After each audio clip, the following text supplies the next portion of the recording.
दोस्तों legal and legal में एक बार फिर से आपका स्वागत है। इलाहाबाद उच्च न्यायालय द्वारा फैमिली कोर्ट के एक आदेश को सही करार दिया गया है, जिसमें उन्होंने हस्बैंड द्वारा दाखिल की गई सेक्शन 13 हिंदू मैरिज एक्ट के तहत डिसोल्यूशन ऑफ मैरिज के एप्लीकेशन को खारिज कर दिया था, ये कहते हुए कि उसको सुनने का उनको क्षेत्राधिकार नहीं है, क्योंकि लैक जुरिसडिक्शन की वजह से ये एप्लीकेशन खारिज हुई थी, जिससे असंतुष्ट होकर वादी इलाहाबाद उच्च न्यायालय आते हैं और वहां पर अपील करते हैं।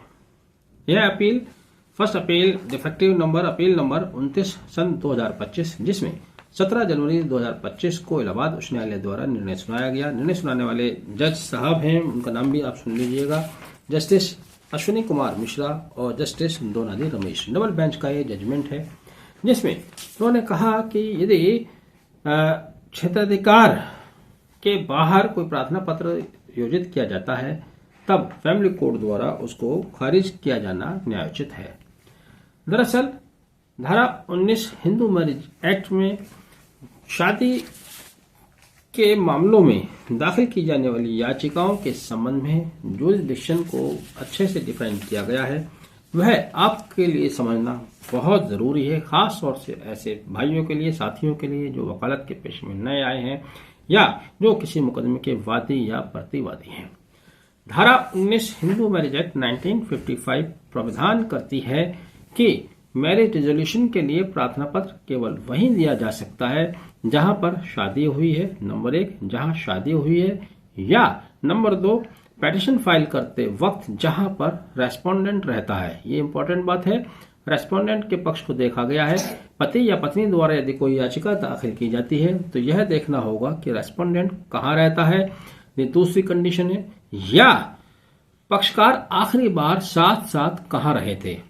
शादी खत्म होने से पहले, डिसॉल्व करने के निर्णय से पहले पक्षकार दोनों पति पत्नी के रूप में जिस शहर जिस स्थान पर रहे थे उस स्थान का जुरिसडिक्शन होगा, वहां पर वो प्रार्थना पत्र योजित किया जा सकता है। या ये थर्ड था, थर्ड ए में एक नया इंसर्शन किया गया है, जिसके अनुसार कहा गया है कि यदि एप्लीकेंट पत्नी है तब ये देखा जाएगा कि पिटीशन दाखिल करते समय पत्नी जहां रह रही थी वहां उस क्षेत्र का क्षेत्राधिकार बनेगा। तो 3 कंडीशन हुई। चौथी कंडीशन उस दशा में है जहां पर स्पाउस में से किसी एक की मृत्यु हो गई है या ऐसा समझा जा रहा है कि उसकी नेचुरल मृत्यु होना स्वाभाविक है, पिछले 7 सालों से उसके बारे में यह नहीं सुना गया है कि वह जीवित है। तो ऐसी कंडीशन में जहां पर वह आखिरी बार रहे थे, पिटीशन जहां रह रहा था पिटीशन दाखिल करते समय, वहां पर यह पिटीशन दाखिल की जा सकती है। तो हिंदू मैरिज एक्ट 1955 की धारा 19 स्पष्ट रूप से आपको यह बताती है कि शादी के डिसोल्यूशन के लिए आप प्रार्थना पत्र किस न्यायालय में देंगे, किस न्यायालय का क्षेत्राधिकार होगा। उसी न्यायालय के क्षेत्राधिकार की कमी की बिना पर यह प्रार्थना पत्र इलाहाबाद उच्च न्यायालय द्वारा खारिज किया गया। इसमें क्या हुआ है समझ लीजिएगा। दरअसल पति पत्नी की शादी प्रतापगढ़ में हुई थी। शादी के तुरंत बाद वह प्रयागराज में शादी का रिसेप्शन देते हैं, और जब ये शादी डिसोल्यूशन की बात आती है तो वह उस रिसेप्शन को आधार बनाकर प्रयागराज में ही पिटीशन फाइल कर देते हैं।